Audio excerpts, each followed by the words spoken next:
I always thought urban legends were just stories. You know, the kind that keeps you up at night, but never really gets to you. That was, until I decided to investigate one. Something sinister that had haunted my small town for decades. They called it a being, an evil that thrived in darkness. Every time it struck, someone vanished without a trace. I was knee-deep in research, surrounded by newspaper clippings and hastily drawn maps, piecing together a puzzle that seemed impossible to solve. The last known victim? A woman who disappeared right before a crowd, her screams swallowed by the night.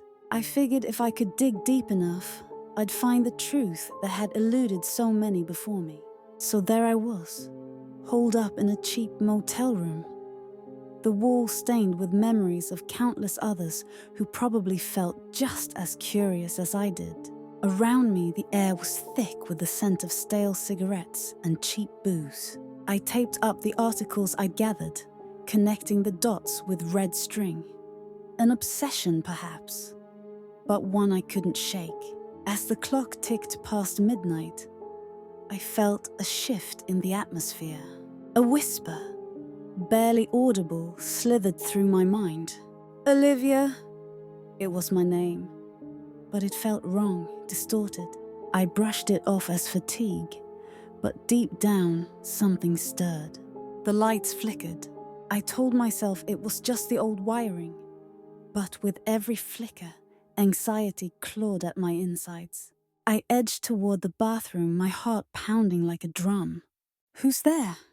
I called out, my voice a shaky whisper. Silence. Then it came again, but louder this time. "Help!" It wasn't just a voice. It felt like a plea, a desperate call from the depths.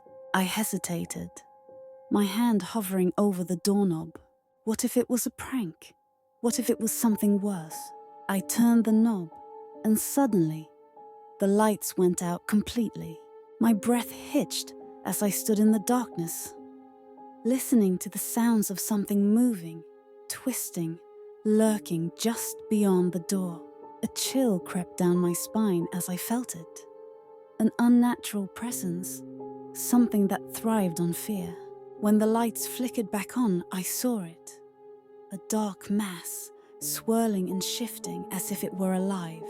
My instincts screamed at me to run, to escape, but a morbid curiosity held me in place. What had I uncovered? What lay beyond the veil of the ordinary? And as I stared into that abyss, I realized I might have opened a door I couldn't close.